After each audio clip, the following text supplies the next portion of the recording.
कोसी music recording studio Dhamdaha बाजार पूर्णिया।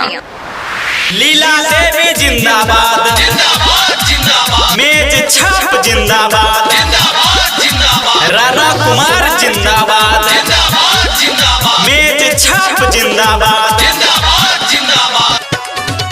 आइल बा चुनाव न भूलावे के बाद, आइल बा चुनाव न भूलावे के बाद, लीला देवी के जितावे के बाद, जिला परिषद बनावे के बाद, लीला देवी के जितावे के बाद, जिला परिषद बनावे के बाद, केहू के न झांसा में आवे के बाद, केहू के न झांसा में आवे के बाद, लीला देवी के जितावे के बाद, जिला परिषद बनावे के बाद, लीला देवी के जितावे के बाद, जिला परिषद बनावे के बाद। लीला देवी जिंदाबाद,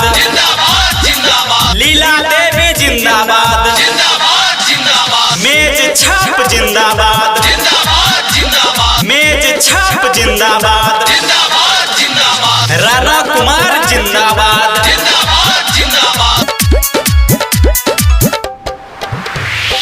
सोची समझ रवा करी विचार जी, निमन वाइन करवे मोहर जी, इनके जिताई रवा परत बानी पवा, दिही जाइन के प्यार जी, दिही जाइन के प्यार जे हो।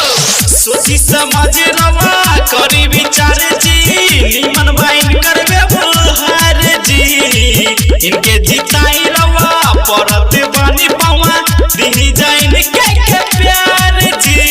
मेज छाप बटन दबावे के बाद, मेज छाप बटन दबावे के बाद, लीला देवी के जितावे के बाद, जिला परिषद बनावे के बाद, लीला देवी के जितावे के बाद, जिला परिषद बनावे के बाद। समर में घाव खाता है उसी का मान होता है, छिपा उस वेदना में भी मधुर मुस्कान होता है। समर में घाव खाता है उसी का मान होता है, छिपा उस वेदना में भी मधुर मुस्कान होता है। और सिरजन में चोट खाए जो छीनी हथौड़े से, वहीं पसार मंदिर में कहीं भगवान होते हैं। दिन या रात चाहे कौनो बेरा, खोजला पे जाई भेटाई हो, वोटवा के ताकत जाके बुत पा दी हो अब की दिखाई हो, दिही जाइन के प्यार जी। दिन या रात चाहे कौनो बेरा, खोजला पे जाई भेटाई हो, वोटवा के ताकत जाके बुत पा दी हो अब की दिखाई हो।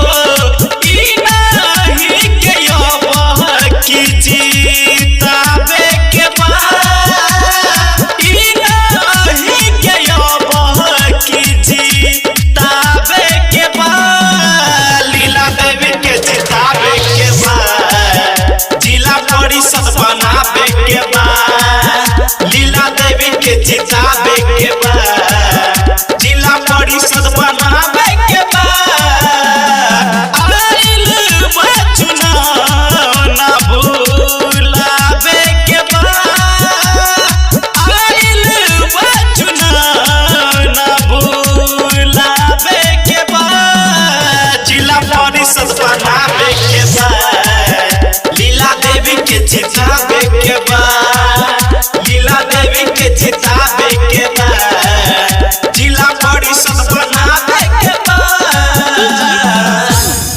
ऐसे ही प्रचार प्रसार कैसेट बनवाने के लिए संपर्क करें कोसी म्यूजिक रिकॉर्डिंग स्टूडियो धमदाहा बाजार पूर्णिया। Mobile number 8676888356 8676888356।